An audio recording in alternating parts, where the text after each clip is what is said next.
Hi friends, ಎಲ್ಲರಿಗೂ ನಮಸ್ತೆ. ದುರ್ಗಾ ವಿಶ್ವ ಲಾಗ್ಗೆ ನಿಮ್ಮೆಲ್ಲರಿಗೂ ಸ್ವಾಗತ. ತುಂಬ ದಿನಗಳ ನಂತರ ವೀಡಿಯೋನ ಅಪ್ಲೋಡ್ ಮಾಡ್ತಾ ಇದ್ದೀನಿ. ಲಾಗನ್ನು ಪೂರ್ತಿ ವಿಡಿಯೋ ನೋಡಿ, ವಿಡಿಯೋನ ಸ್ಕಿಪ್ ಮಾಡಬೇಡಿ. ಆ್ಯಡ್ಸ್ ಬರುತ್ತೆ, ಆ್ಯಡ್ಸನ್ನು ಸ್ಕಿಪ್ ಮಾಡಬೇಡಿ. ಹೈಪ್ ಆಪ್ಷನ್ನು ಕೂಡ ಇರುತ್ತೆ, ಹೈಪ್ ಮಾಡಿ ಸಪೋರ್ಟ್ ಮಾಡಿ ಎಲ್ಲರೂ ಕೂಡ ವಿಡಿಯೋಗೆ. ಈ ವಿಡಿಯೋ ಬಂದು ಸೋಮವಾರದ ನನ್ನ ಡೈಲಿ ಲಾಗ್ ದಿನಚರಿಯಾಗಿರುತ್ತೆ. ಸೋಮವಾರದ ವಿಡಿಯೋ. ಸೋಮವಾರ ಮಕ್ಕಳನ್ನ ಸ್ಕೂಲ್ ಕಳಿಸಿ ಮನೆಗೆ ನೀರು ಹಾಕಬೇಕಾಗಿತ್ತು. ಗೋಡೆ ಆಗಿತ್ತಲ್ಲ, ಗೋಡೆಗೆಲ್ಲ ನೀರು ಹಾಕಬೇಕಾಗಿತ್ತು. ನೀರು ಹಾಕಿ ತೋಟದ ಹತ್ರ ಬಂದು ಅಲಸಂದೆಕಾಯಿ ಹೋದ ವಾರ ಹೋಗಿದ್ದಾಗ ಅಗಟೆ ಆಗಿತ್ತು, ಅಂದರೆ ಇನ್ನೂ ಸಣ್ಣದಿತ್ತು ಅಲಸಂದೆಕಾಯಿ. ಸಾಂಬಾರಿಗಾಗುತ್ತೆ, ಬಿಡಿಸ್ಕೊಂಡು ಹೋಗೋಣ ಅಂತ ಅಂದ್ಬಿಟ್ಟು ನಮ್ಮ ಮನೆಯವರು ನಾವು ಬಂದ್ವಿ ಗಾಡಿನಲ್ಲಿ. ಆಗಲೇ ಒಂದು 10 ಗಂಟೆ ಆಗಿತ್ತು ನಾವು ಬರೋ ಅಷ್ಟರಲ್ಲಿ. ಇವತ್ತು ಕಾರ್ತಿಕ ಸೋಮವಾರನೂ ಕೂಡ ಇದೆ, ಪೂಜೆ ಕೂಡ ಮಾಡ್ಕೋಬೇಕು. ಅದ್ರ ಜೊತೆಗೆ ಸಾಂಬಾರಿಗೆ ಸೊಪ್ಪು ಇಲ್ಲ, ಹಸಿಕಾಯಿನ ತಗೊಂಡೋಗೋಣ ಅಂತ ಅಂದ್ಕೊಂಡು ಬಂದೆ. ನಮಗೆ ತೋಟ ಹತ್ರ ಇಲ್ಲ, ಸ್ವಲ್ಪ ದೂರ ಇದೆ. ಆದ್ದರಿಂದ ಅಗಟೆ ಅಂತೂ ತುಂಬ ಆಗಿದೆ, ಕಾಯಿ ಅಂತೂ ತುಂಬಾ ಚೆನ್ನಾಗಿದೆ ಫ್ರೆಂಡ್ಸು. ಇದೇ ಫಸ್ಟ್ ಟೈಮ್ ನಾನು ಅಲಸಂದೆಕಾಯಿ ಕುಯ್ತಾ ಇರೋದು, ಅಂದರೆ ಈ ವರ್ಷದ ಮೊದಲನೇ ಅಲಸಂದೆಕಾಯಿ ಫಸ್ಟ್ ಟೈಮ್ ಕುಯ್ತಾ ಇರೋದು. ಸ್ವಲ್ಪ ಸತ್ತೆ ಬೆಳ್ಕೊಂಡಿದೆ, ಕಾಯಿನೆಲ್ಲ ಕುಯ್ಕೊಂಡಿದ್ದೀನಿ. ತೋರಿಸ್ತೀನಿ ರೀ ನಿಮಗೆ ಎಷ್ಟು ಕಾಯಿ ಕುಯ್ದಿದ್ದೀನಿ ಅಂತ ಅಂದ್ಬಿಟ್ಟು.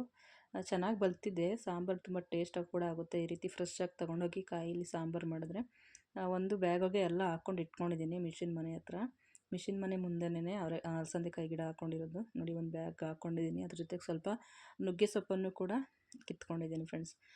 ಸ್ವಲ್ಪ ಇವಾಗೆಲ್ಲ ಮಳೆ ಕಡಿಮೆ ಇದೆಯಲ್ಲ, ಅದರಿಂದ ಕಾಕಡ ಗಿಡಕ್ಕೆ, ಬಾಳೆ ಗಿಡಕ್ಕೆಲ್ಲ ನಮ್ಮ ಮನೆಯವರು ನೀರು ಹಾಕ್ತಾಯಿದ್ರು. ಹಾಗೆ ನಾನು ಸ್ವಲ್ಪ ಹೆಲ್ಪ್ ಮಾಡ್ತಾಯಿದ್ದೆ ನೀರು ಹಾಕೋದಕ್ಕೆ. ತೋಟಕ್ಕೆ ಬರೋದೇ ಅಪರೂಪ ಆಗಿಬಿಟ್ಟಿದೆ ಈ ನಡುವೆ ನಾವು. ಆದರೆ ಬಂದಾಗ ಈ ರೀತಿ ಏನಾದರೂ ನೀರು ಹಾಕೋದು, ಕೆಲಸ ಮಾಡೋದು ಮಾಡ್ತಾನೆ ಇರ್ತೀವಿ. ನಮ್ಮ ಮನೆಯವರು ನಾವು ಎಲ್ಲ ಈ ಚಿಕ್ಕ ಚಿಕ್ಕ ಗಿಡಗಳು, ಕಾಕಡ ಗಿಡಗಳು ಹೂವು ಬರೋ ಟೈಮಲ್ಲಿ ಸರಿಯಾಗಿ ನೀರು ಹಾಕಲಿಲ್ಲ ಅಂದರೆ ಹೂವು ಬಿಡಲ್ಲ, ಒಣಗೋಗ್ಬಿಡುತ್ತೆ. ಆದ್ದರಿಂದ ಇದು ಸತ್ತಿನೆಲ್ಲನೂ ಬುಡಕೆ ಹಾಕಿದ್ರೆ ಏನಾಗುತ್ತೆ, ಎಲೆ ಒಣಗಿರೋ ಎಲೆನೆಲ್ಲ ಬುಡಕೆ ಹಾಕಿದ್ರೆ ಗೊಬ್ಬರ ಆಗುತ್ತೆ. ಹಾಗೆ ಮತ್ತು ಒಣಗಿರೋ ಎಲೆನೆಲ್ಲ ಬುಡಕೆ ಹಾಕೋದ್ರಿಂದ, ಅಂದರೆ ಬೇರಿಗೆಲ್ಲ ನೀರು ಹಾಕಿರ್ತೀವಲ್ಲ ನಾವು, ಬುಡಕ್ಕೆಲ್ಲ ನೀರು ಹಾಕಿರ್ತೀವಲ್ಲ, ಅದು ಬಿಸಿಲಿಗೆ ಆರೋಗೋದಿಲ್ಲ. ತೇವಾಂಶ ಒಳಗಡೆ ಹಾಗೇ ಇರುತ್ತೆ, ಮತ್ತು ಎಲೆಯಲ್ಲಿ ಗೊಬ್ಬರ ಕೂಡ ಆಗುತ್ತೆ. ನೀವು ಯಾರಾದರೂ ಈ ಥರ ಹಿತ್ತಲುಗಳಲ್ಲಿ, ತೋಟಗಳಲ್ಲಿ ಗಿಡಗಳು ಹಾಕ್ಕೊಂಡಿದ್ರೆ ಒಣಗಿರೋ ಎಲೆನ ಬುಡಕ್ಕೆ ಹಾಕಿ, ತೇವಾಂಶ ಒಳಗಡೆ ಇರುತ್ತೆ. ಇನ್ನೆಲ್ಲ ಬೇಸಿಗೆ ಸ್ಟಾರ್ಟ್ ಆಗುತ್ತಲ್ಲ, ಮಳೆಗಾಲದಲ್ಲಿ, ಚಳಿಗಾಲದಲ್ಲಿ ಅಷ್ಟು ಮಳೆ ಆಗೋಲ್ಲ. ಆದ್ದರಿಂದ ಮಳೆಗಾಲದಲ್ಲೇನೂ ಪರವಾಗಿಲ್ಲ, ಆದರೆ ಬೇಸಿಗೆಗಾಲದಲ್ಲಿ ಇದೇ ರೀತಿ ಮಾಡಬೇಕು.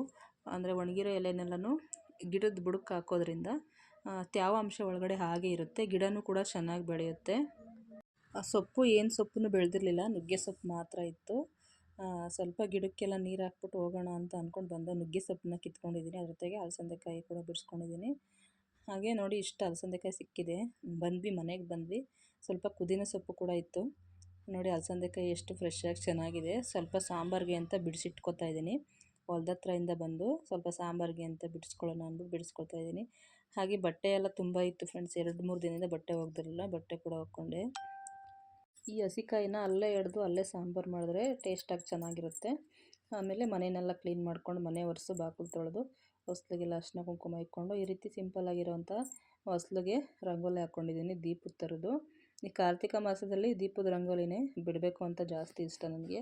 ಆದ್ದರಿಂದ ಬಾರ್ಡ್ರು ಕೂಡ ದೀಪದ್ದೇ ಹಾಕ್ಕೊಂಡು ಒಂದು ದೀಪಕ್ಕೆ ದೀಪ ಬರೆದು ಈ ರೀತಿ ಡಿಸೈನ್ ಮಾಡ್ಕೊಂಡಿದ್ದೀನಿ. ಅದಕ್ಕೆ ಬಾತುಕೋಳಿ ಥರ ಕೂಡ ಹಾಕ್ಕೊಂಡಿದ್ದೀನಿ. ದೊಡ್ಡ ರಂಗೋಲಿ ಎಲ್ಲ ಬಿಡೋದಿಲ್ಲ ನಾನೀಗ. ಮಾಮೂಲಿ ಹೊಸ್ಲ ಹತ್ರ ಪುಟ್ಟ ರಂಗೋಲಿನೇ ಬಿಟ್ಕೋತಾ ಇದ್ದೀನಿ. ಹಾಗೆ ತುಳಸಿ ಗಿಡದ ಹತ್ರನೂ ಕೂಡ ನೀಟಾಗಿ ತೊಳೆದು ಅಲ್ಲೂ ಅರಿಶಿನ ಕುಂಕುಮ ಎಲ್ಲ ಇಟ್ಕೊಂಡು ರಂಗೋಲಿ ಎಲ್ಲ ಬಿಟ್ಕೊಂಡಿದ್ದೀನಿ. ಸ್ವಲ್ಪ ಬಟ್ಟೆ ಎಲ್ಲ ಜಾಸ್ತಿ ಇದರಿಂದ ಬಟ್ಟೆನೆಲ್ಲ ತೊಳೆದು ಹಾಕ್ಕೊಂಡಿದ್ದೀನಿ. ಫಂಕ್ಷನ್ ಬೇರೆ ಇತ್ತು ಭಾನುವಾರ, ಅದೇ ಫಂಕ್ಷನ್ಗೆ ಹೋಗಿ ಬಂದಿದ್ದೆಲ್ಲ ಬಟ್ಟೆ ಇತ್ತಲ್ಲ. ಭಾನುವಾರ ಮನೇಲಿದ್ದರೆ ಎಲ್ಲ ಬಟ್ಟೆ ಒಕ್ಕೊಬಿಡ್ತಿದೆ, ಮನೆಯಲ್ಲೆಲ್ಲ ಫಂಕ್ಷನ್ಗೆ ಹೋಗಿದ್ದರಿಂದ ಎಲ್ಲ ಬಟ್ಟೆ ಒಗೆದಿಟ್ಕೊಂಡಿದ್ದೀನಿ. ಹಾಗೆ ಬಿಡದಿಯಿಂದ ಬರಬೇಕಾದ್ರೇ ಸ್ವಲ್ಪ ಹೂವು ಎಲ್ಲ ತಂದಿದ್ದೆ ಫ್ರೆಂಡ್ಸ್. ಯಾಕಂದರೆ ಕಡೆ ಕಾರ್ತಿಕ ಸೋಮವಾರ ಆಗಿರೋದ್ರಿಂದ ಹೂವು, ಎಲೆ, ಸ್ವಲ್ಪ ಬಾಳೆಹಣ್ಣು, ಒಂಬಳೆ ಫಂಕ್ಷನ್ ಎಲ್ಲ ಇತ್ತು, ಅಲ್ಲೇ ತೊಗೊಬಂದಿದ್ದೆ ಒಂಬಳೆನ. ನಮ್ಮ ನಾದಿನಿ ಮಗಂದು ಎಂಗೇಜ್ಮೆಂಟ್ ಇತ್ತು ಭಾನುವಾರ. ನೆಕ್ಸ್ಟ್ ವೀಡಿಯೋ ಅಪ್ಲೋಡ್ ಮಾಡ್ತೀನಿ ನೋಡಿ, ಎಂಗೇಜ್ಮೆಂಟ್ ಹೇಗಿತ್ತು ಅಂತ ಕಮೆಂಟ್ ಮಾಡಿ. ಅದ್ರ ಜೊತೆಗೆ ಹೆಸರುಬೇಳೆ ನೆನೆ ಹಾಕ್ಕೊಂಡಿದ್ದೀನಿ. ನಮ್ಮ ಮನೆ ದೇವರು ಶಿವ ಆದ್ದರಿಂದ ನಂಜುಂಡೇಶ್ವರ, ಶಿವ ಎರಡೂ ಒಂದೇ. ಮಹದೇಶ್ವರ ಎಲ್ಲ ನಮ್ಮ ಮನೆ ದೇವರೇ. ಎಲ್ಲ ದೇವರು ಒಂದೇ, ಆದರೆ ನಾವು ನಂಜನಗೂಡು ಮಹದೇಶ್ವರ ಜಾಸ್ತಿ ಹೋಗ್ತೀವಿ. ಹೆಸರುಬೇಳೆ ಮಾಡ್ಕೊಳ್ಳೋಣ ದೇವ್ರಿಗೆ ಅಂತ ಅಂದ್ಬಿಟ್ಟು ನೆನೆ ಹಾಕ್ಕೊಂಡಿದ್ದೀನಿ. ಹಾಗೆ ಒಂಬಳೆ ತಂದಿದ್ನಲ್ವ, ಫಂಕ್ಷನಲ್ಲಿ ಮಿಕ್ಕಿತ್ತು ಒಂಬಳೆ, ಅದನ್ನು ಕೂಡ ಈ ರೀತಿ ಒಂದು ಹೂವು ಸಿಗಿಸ್ಕೊಂಡು ರೆಡಿ ಮಾಡ್ಕೊತಾ ಇದ್ದೀನಿ. ಕಳಶಕ್ಕಿಟ್ಟು ಎಲೆ, ಒಂಬಳೆ ಎಲ್ಲ ಇಟ್ಟು. ನಮ್ಮ ಮನೇಲಿ, ನಮ್ಮ ಕಡೆ ನಮ್ಮದು ಕಬ್ಬಾಳಮ್ಮ ನಮ್ಮ ಮನೆ ದೇವರು, ಆದರೆ ಫೋಟೋ ಇಡೋಂಗಿಲ್ಲ ಅಂತ ಅಂತಾರೆ. ಆದ್ದರಿಂದ ನಾನು ಕಳಸಕ್ಕೇನೆ ಒಂಬಳೆ ಇಡ್ತೀನಿ. ಕಬ್ಬಾಳಮ್ಮನಿಗೆ ಒಂಬಳೆ ಕಳಸ ಅಂದರೆ ತುಂಬಾ ಇಷ್ಟ. ಹಾಗೆ ಬೇವಿನ ಸೊಪ್ಪು ಕೂಡ ಇಡ್ತೀನಿ. ಒಂಬಳೆ ಇಲ್ಲ ಅಂದರೆ ಬೇವಿನ ಸೊಪ್ಪು ಇಡ್ತೀನಿ. ಫೋಟೋ ಎಲ್ಲ ಕ್ಲೀನ್ ಮಾಡ್ಕೊಂಡು ದೇವ್ರ ಸಾಮಾನೆಲ್ಲ ಕ್ಲೀನ್ ಮಾಡಿಕೊಂಡು ಮಾಮೂಲಿ ಹೂವು ಹಾಕ್ಕೊಂಡು ರೆಡಿ ಮಾಡಿಕೊಂಡೆ. ಹಾಗೆ ಈಶ್ವರನ ಫೋಟೋಕ್ಕೂ ರೆಡಿ ಮಾಡಿಕೊಂಡೆ ಫ್ರೆಂಡ್ಸ್. ಕಡೆ ಕಾರ್ತಿಕ ಸೋಮವಾರ ಆಗಿರೋದ್ರಿಂದ ಇವತ್ತು ಕಾಯಿ ದೀಪ ಹಚ್ಕೊಳ್ಳೋಣ ಅಂತ ಅಂದ್ಬಿಟ್ಟು ತೆಂಗಿನಕಾಯಿ ದೀಪಾರಾಧನೆ ಮಾಡೋಣ ಅಂದ್ಬಿಟ್ಟು ರೆಡಿ ಮಾಡ್ಕೋತಾ ಇದ್ದೀನಿ ಫ್ರೆಂಡ್ಸ್. ಒಂದು ಹಿತ್ತಾಳೆ ಇಲ್ಲ ತಾಮ್ರದ ತಟ್ಟೆಯನ್ನು ತೊಗೊಂಡಿದ್ದೀನಿ, ಇಲ್ಲ ಪ್ಲೇಟ್ನಾದರೂ ತೊಗೋಬೋದು. ಅದಕ್ಕೆ ಗಂಧದಿಂದ ಸ್ವಸ್ತಿಕ್ ಚಿಹ್ನೆ ಬರೆದು ಅದಕ್ಕೆ ಅರಿಶಿನ ಕುಂಕುಮ ಎಲ್ಲ ಹಾಕಿ ರೆಡಿ ಮಾಡ್ಕೋತಾ ಇದ್ದೀನಿ. ಮತ್ತು ಈಗ ಒಂದು 3 ಇಡಿ ಆಗುವಷ್ಟು ಅಕ್ಕಿನ ಹಾಕ್ಕೋತಾ ಇದ್ದೀನಿ. ಈಗ ತೆಂಗಿನಕಾಯಿಗೂ ಕೂಡ ವಿಭೂತಿ ಎಲ್ಲ ಗಂಧದಲ್ಲಿ 3 ಅಂದರೆ ವಿಭೂತಿ ಎಳೆಯೋ ಥರ 3 ಥರ ಹಾಕ್ಕೋತಾ ಇದ್ದೀನಿ. 3 ಎಳೆ ವಿಭೂತಿ ಎಳ್ಕೊತೀವಲ್ಲ ಅದೇ ರೀತಿ ಗಂಧದಲ್ಲಿ ತೆಂಗಿನಕಾಯಿಗೆ ಇಡ್ತಾಯಿದ್ದೀನಿ. ಅಷ್ಟಕ್ಕೂ ಕೂಡ ಕುಂಕುಮ ಎಲ್ಲ ಇಟ್ಕೊಂಡು ತೆಂಗಿನಕಾಯಿಗೂ ಕೂಡ ಅರಿಶಿನ ಕುಂಕುಮ ಎಲ್ಲ ಇಟ್ಕೊಂಡು ರೆಡಿ ಮಾಡ್ಕೋತಾ ಇದ್ದೀನಿ. ನಾನು ಮೊದಲನೇ ಕಾರ್ತಿಕದಲ್ಲಿ ಮಾಡಿದ್ದೆ, 2ನೇ ಕಾರ್ತಿಕ 3ನೇ ಕಾರ್ತಿಕದಲ್ಲಿ ಮಾಡಿರಲಿಲ್ಲ. ಈ ಲಾಸ್ಟ್ ಕಾರ್ತಿಕ ಅಲ್ವಾ ಇದು, ಅದರಿಂದ ಸೋಮವಾರ ಕಡೆ ಕಾರ್ತಿಕ ಅಂದ್ಬಿಟ್ಟು ಇವತ್ತು ತೆಂಗಿನಕಾಯಿ ದೀಪಾರಾಧನೆ ಮಾಡೋಣ ಅಂತ ಅಂದ್ಬಿಟ್ಟು ಮಾಡ್ಕೋತಾ ಇದ್ದೀನಿ. ಇದಕ್ಕಿವಾಗ ಹೂನೆಲ್ಲ ಹಾಕಿ ಡೆಕೋರೇಟ್ ಮಾಡ್ಕೋತಾ ಇದ್ದೀನಿ ಫ್ರೆಂಡ್ಸ್. ಕಾರ್ತಿಕ ಮಾಸದಲ್ಲಿ ಒಂದು ಸಾರಿ ಆದ್ರೂ ತೆಂಗಿನಕಾಯಿ ದೀಪಾರಾಧನೆ ಮಾಡಿ ತುಂಬಾ ಒಳ್ಳೆಯದಾಗುತ್ತೆ. ನಾವೇನೇ ಅಂದ್ಕೊಂಡ್ರೂ ಎಲ್ಲ ಕೆಲಸಗಳು ತುಂಬ ಚೆನ್ನಾಗಿ ನಡೆಯುತ್ತೆ. ಆದಷ್ಟು ಕಾರ್ತಿಕ ದೀಪದಲ್ಲಿ ತೆಂಗಿನಕಾಯಿ ದೀಪಾರಾಧನೆ ಮಾಡೋದು ತುಂಬಾ ಒಳ್ಳೆಯದು. ಈಶ್ವರನಿಗೆ ಪ್ರಿಯವಾದ ದೀಪಾರಾಧನೆ ಇದು ಅಂತಲೇ ಹೇಳ್ಬೋದು. ಮುಕ್ಕಣ್ಣೇಶ್ವರ ಅಂತಾರೆ, ತೆಂಗಿನಕಾಯಿನೂ ಕೂಡ ಮುಕ್ಕಣ್ಣೇಶ್ವರ ಅಂತಲೇ ಅನ್ನೋದು. ಆದ್ದರಿಂದ ಈಗ ದೀಪದ ಎಣ್ಣೆನ ಹಾಕ್ಕೊಂಡು ಬತ್ತಿನ ಹಾಕೋತಾ ಇದ್ದೀನಿ. ಆದಷ್ಟು ಜೋಡಿ ಬತ್ತಿನ ಹಾಕ್ಕೋಬೇಕು. ಈಗ ಕ್ಯಾರೆಟು ಕೊತ್ತಂಬರಿ ಸೊಪ್ಪು, ತೆಂಗಿನಕಾಯಿ, ಹಾಗೆ ಮೆಣಸಿನ ಪುಡಿ, ಉಪ್ಪು, ನಿಂಬೆಹಣ್ಣು, ಸೌತೆಕಾಯಿ ಎಲ್ಲನೂ ಹಾಕ್ಕೊಂಡು ಹೆಸರು ಬೇಳೆಗೆ ರೆಡಿ ಮಾಡ್ಕೊತಾ ಇದ್ದೀನಿ ಫ್ರೆಂಡ್ಸ್.